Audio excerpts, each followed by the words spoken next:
Welcome to Inside the Mask, the podcast where we cover off all your favorite horror movies with a true crime twist. Today we're taking a swerve back into a more traditionally crime horror film that served as a more grounded sequel to a 2003 cult hit. It's the story of a murderous family who, after a terrorizing crime spree across the state of Texas, ultimately met their downfall at the hands of a local sheriff. But while the out-there antics of the Firefly family gained some notoriety over the years, the true terror behind their crimes and their rumored house of horrors would leave a mark on the state for years to follow. I'm your host, Evan Taggart, and this is The Devil's Rejects.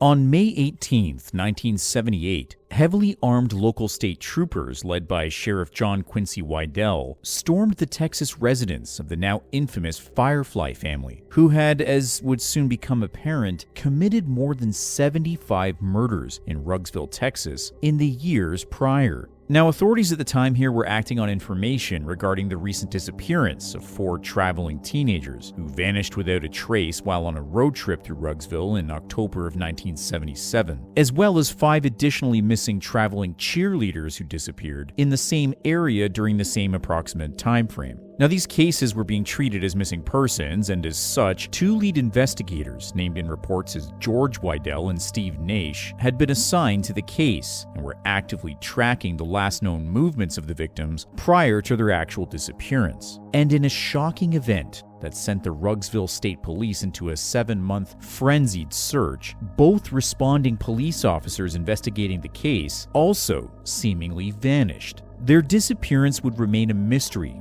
until the case would have a major break in 1978, and it would stem from purchase receipts that were discovered to have been made at a local tourist attraction known as Captain Spaulding's Museum of Monsters. It's assumed that the 4 traveling victims here had visited this establishment at some point around the time that they disappeared in Ruggsville, and as such, records indicate that lead investigators sought to question the owner and operator of the establishment himself, named in reports as the now infamous serial killer Johnny Lee Johns, also known by the moniker of Captain Spaulding. And it was acting on this information that Sheriff John Wydell led the charge at the nearby Firefly residence, resulting in a violent exchange of gunfire and the multiple deaths of both officers and assailants alike. Reports indicate that upon surrounding the residence, assailants within the house began to fire upon police in an unprovoked attack. An estimated 4 police officers were tragically killed in the shootout, which also resulted in the deaths of one of the family members of the criminals in question, as well as the arrest of another prominent Firefly member. As police entered the building, they confronted and fatally shot a heavily armed male suspect, later identified in reports as Rufus R.J. Firefly, considered to be the eldest of the Firefly family siblings. Now, after a heated exchange here, authorities were able to successfully subdue and arrest Gloria Teasdale, also known by the more prominent alias Mother Firefly, who served as the matriarch of the family and is often considered by many to be the major driving force in the multiple Firefly family murders over the years that they were active in the area in the state of Texas. Now, as police here begin to secure the rest of the property, they make more startling discoveries that range from both miraculous to macabre. The bodies of numerous unidentified female victims were located upstairs in the home, many of which were partially clothed and showed signs of obvious physical trauma and potential exploitation and even torture. Authorities also recovered photographic evidence in one of the rooms, a horrific scrapbook of sorts that detailed an approximate 75 other victims, many of which would be exhumed from shallow graves on the property during the course of the investigation. And yet, even with these terrible finds that many officers would describe as the worst they'd ever seen on their years in the force, police are able to locate and secure numerous victims still alive on site. Now, these unnamed individuals were found in the basement of the Firefly home, kept malnourished and in crude, man-made cages of sorts. No doubt future victims of the murderous family, had they not been recovered in time by responding authorities. Now, it's important to note here that police did actually recover the bodies of the 4 teens who went missing in 1977, and all were eventually located on the surrounding farm grounds of the Firefly residence itself.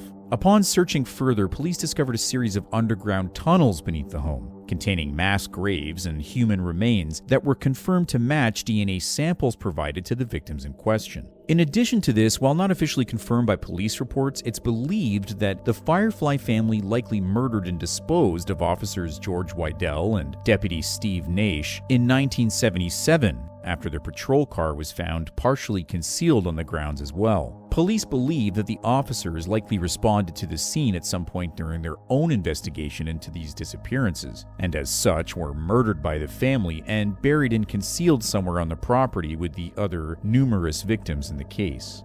However, even with these remarkable and disturbing discoveries at the hands of police in 1978, revealing what the local Rugsville media would refer to as the House of 1,000 Corpses, there were 3 prime suspects still unaccounted for: Johnny Lee Johns, Otis Driftwood, and Vera Ellen Wilson, the Firefly family killers. And as investigators would soon discover, these 3 from hell were nowhere near the finish line in their violent crime spree across the state of Texas. It's assumed that Otis Driftwood and Vera Ellen Wilson, also known by the alias Baby Firefly, were present at the time that the police raided the Firefly residence. Now, it's believed that the duo escaped using the series of tunnels that were hidden underneath the home, as supporting evidence nearby tends to suggest. Now, this evidence tragically comes in the form of an additional victim here. The body of a local waitress, identified in reports as Abby, was soon found by passers-by on a back road that was located near the Firefly property. Now, Abby's body was found to have been stabbed to death in a violent and seemingly otherwise random attack, where investigators believe that Baby Firefly and Otis Driftwood may have actually ambushed and murdered this victim in order to steal her vehicle and escape the grounds. And while at this point Johnny Lee Johns, aka Captain Spaulding, was also still unaccounted for, other than an unconfirmed sighting at a local rest stop, it wouldn't take long for authorities to receive another lead in their pursuit of these remaining Firefly family members, leading them to another bloody crime scene, this time off the Rugsville Interstate. At some point on May 19, 1978, police and 911 dispatch received a frenzied phone call regarding a fatal motor vehicle accident just outside the Kahiki Palms Motel. When responding authorities led by Sheriff John Wydell arrived, they find much more than they could have ever anticipated here. The first victim, identified in subsequent autopsy reports as Wendy Banjo, is located deceased on the interstate itself, having been fatally struck by a passing transport truck as she mistakenly wandered onto the highway on foot. While initially believed to have been an unrelated incident here, it actually doesn't take long for deputies to realize that Wendy's death is, in fact, part of a bigger crime scene, and all the evidence points to the fugitive Firefly family themselves. Inside one of the rooms of the motel, police discover 2 additional bodies. The first victim is named in reports as Gloria Sullivan, whose partially clothed remains were found to have suffered a fatal stab wound to her torso. The other casualty was that of male victim Jimmy Cracker, who was killed with a single gunshot wound to his head fired at close range. All 3 victims at the Kahiki Palms Motel were known to one another and had been part of a traveling band by the name of Banjo and Sullivan, who were currently on a small-time tour across the Texas state at the time of their murders. Now, at the time of the discovery of this crime scene, 2 of the band members were ultimately unaccounted for, named in reports as Roy Sullivan and Adam Banjo. But while their bodies were never actually formally recovered by police, investigators believe that both were killed by Otis Driftwood and Vera Ellen Wilson, and that there's one shocking piece of evidence that pretty much confirms this theory. See, the previous victim, identified as Wendy Banjo, who was killed by a passing vehicle nearby the crime scene, was found to have been wearing a particularly disturbing article at the time of her death. And similar to another notoriously famous Texas murder case, this victim was discovered wearing a mask confirmed to have been made of the face of Adam Banjo. the victim's own husband.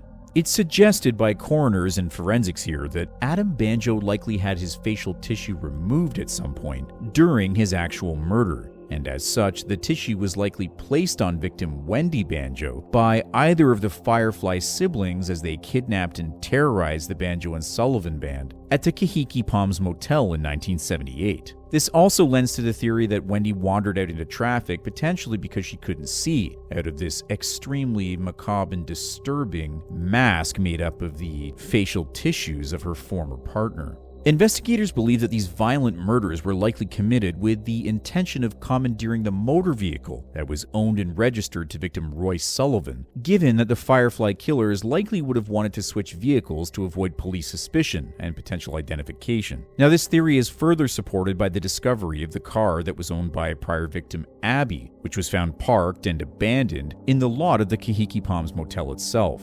And once again here, Sheriff John Quincy Wydell found himself at a loss. These violent offenders had eluded authorities while committing another series of horrific crimes, and the pressure to catch them was mounting.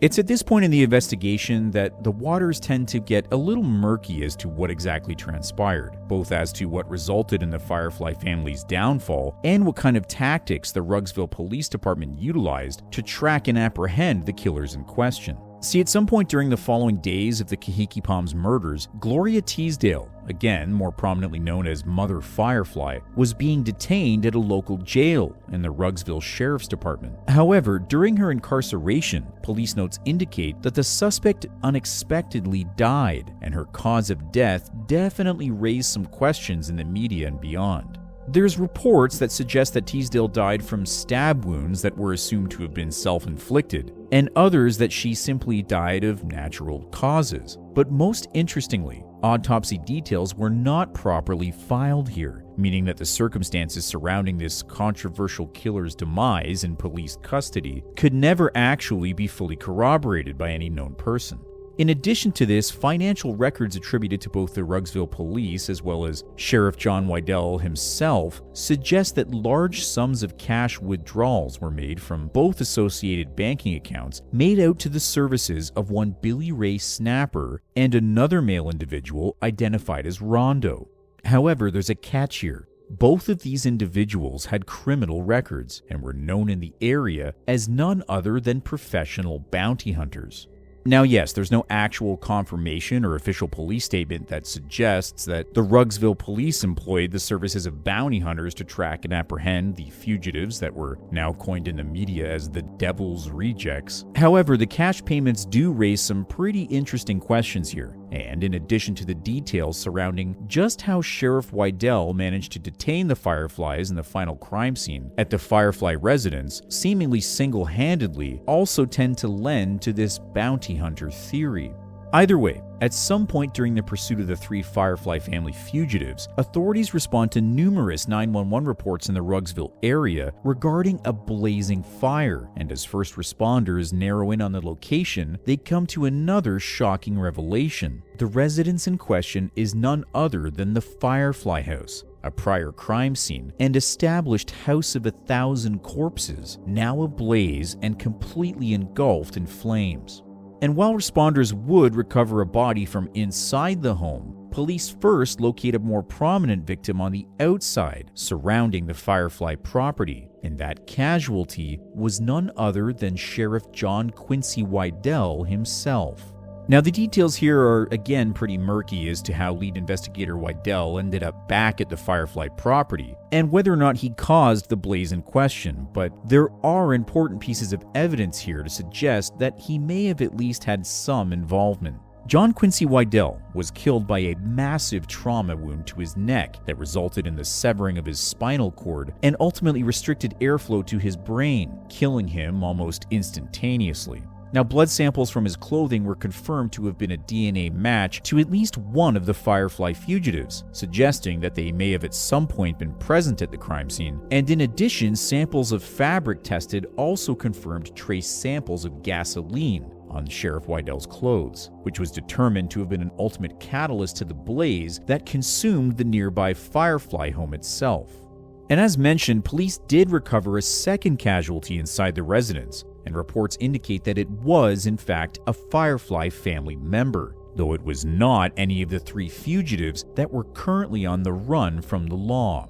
The victim here was an individual referred to in recovered Firefly manifestos as simply tiny, a male individual with a unique case of physical gigantism who was considered by experts to have possibly been the youngest of the Firefly siblings. Now, whether or not this individual had some kind of involvement in the crimes or the murder of John Quincy Wydell is ultimately unconfirmed, and police are unsure if Tiny might have just been concealing himself within the home at the time of the blaze, resulting in his own death from the fire and smoke. Reports indicate here that a 3rd body was also found on the grounds of the Firefly residence and was known to police as a possible accomplice and liaison to suspected killer Johnny Lee Johns, also known as Captain Spaulding. Now, this individual is identified in autopsy reports as Charlie Altamont, who also operated under the alias of Wolf J. Flywheel and who owned and operated a brothel in the state, where it's assumed that he might have aided and abetted the Firefly family murderers as they evaded police. Charlie was confirmed killed by a series of blunt force trauma wounds to his body, though it's ultimately unclear as to who actually committed the murder in question. It is interesting to note that blood samples matching Charlie were actually located on Sheriff John Quincy Wydell's body as well as his clothing, so it's possible that Altamont was killed during an altercation with the sheriff before the sheriff ultimately met his own untimely end himself. However, once again, the 3 prime suspects in the Firefly family murders could not be located on site, despite physical evidence suggesting that they might have actually been present for the series of crimes that took place here. But it wouldn't take long for authorities to finally catch up with the trio, famously ending their crime spree in a spectacularly violent fashion. At some point in the early hours of the morning following the Firefly residence blaze, police received a tip that a vehicle that matched the description of the convertible that was owned by accomplice Charlie Altamont was seen driving along the interstate. Now, acting on this information, Rugsville police set up advanced police barricades at multiple sites along the highway, including on and off ramps, and it's ultimately here that using this tactic that the Devil's Rejects finally met their fittingly violent end. All 3 Firefly family members, Otis Driftwood, Vera Ellen Wilson, and Johnny Lee Johns, were killed on the Texas interstate in a heated exchange of gunfire with police. Reports here indicate that the vehicle, which was being operated by Otis Driftwood, took a brief pause after seemingly realizing that the road was blocked by police, before ultimately driving head-on in a fatal blaze of bullets. Authorities recovered the bodies of all 3 wanted fugitives from the car, which was confirmed to have been registered to accomplice Charlie Altamont, as well as varying in numerous weapons and ammunition. The Firefly family was responsible for over 75 deaths and kidnappings in the Texas area in the 1970s, and even possibly before that time period. Experts and investigators tend to agree that the actual biological lineage of the Fireflies is ultimately pretty difficult to determine, given that the family is suspected of kidnapping over their many crimes in the area, and it's quite possible that one or more of the family may have actually been illegally adopted in the process. It's believed that Johnny Lee Johns, also known as Captain Spaulding, served as the family patriarch and that he may have used his locally owned Museum of Monsters to procure potential victims for the Firefly family. It's also believed, though not confirmed, that Spaulding might have actually been the biological father of suspect Vera Ellen Wilson, though his connection to Otis Driftwood is not actually 100% detailed here. Some believe that Otis was a biological relation to the Firefly family, while others think that he was potentially adopted into the family at some point during his life, even suggesting that the Firefly mantra itself was simply a manufactured name, a self-made family of sorts, made up of all kinds of seemingly unrelated but violent individuals, united in their depravity and their need to commit more crimes. While the true origins of the monstrous Firefly family may never actually be known, the impact of their crimes and the bizarre and uncompromising nature of their murders has no doubt left a mark on Rugsville, Texas and its locals, proving that even in death, the notorious legacy of these Devil's Rejects might live on beyond their own violent end.